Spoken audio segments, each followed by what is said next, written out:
Welcome to Zeno's Research Academy. If you are enthusiastic about putting your knowledge and skills to use for the good of society, whether you are a professional working in the industry or academia, or a student willing to gain practical experience, Zeno's Research Academy is happy to welcome you to our research community. Project Group 14. Life Below Water. The ocean drives global systems that make the Earth habitable for humankind.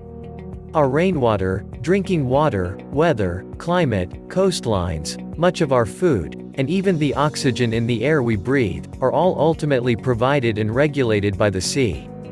Careful management of this essential global resource is a key feature of a sustainable future.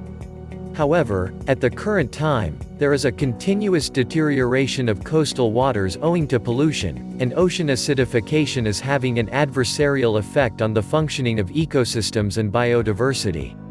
This is also negatively impacting small-scale fisheries.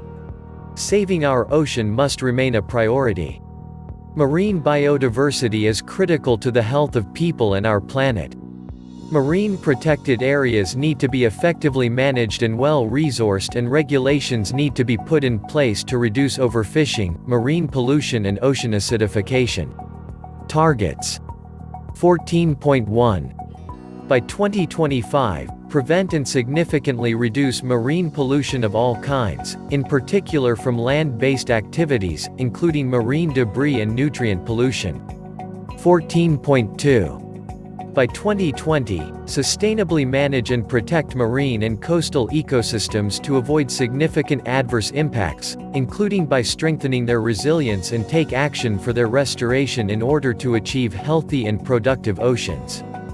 14.3. Minimize and address the impacts of ocean acidification, including through enhanced scientific cooperation at all levels. 14.4.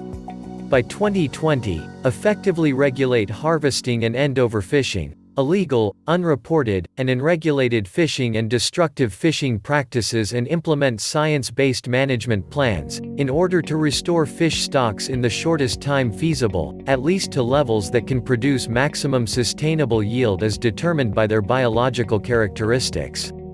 14.5. By 2020, conserve at least 10% of coastal and marine areas, consistent with national and international law and based on the best available scientific information.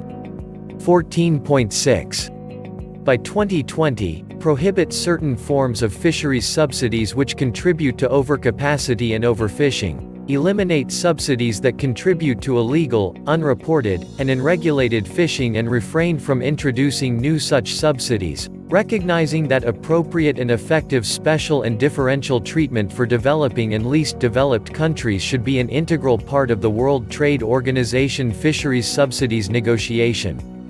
14.7.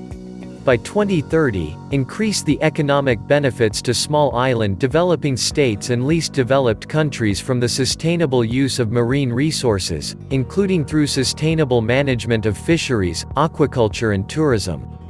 14.a.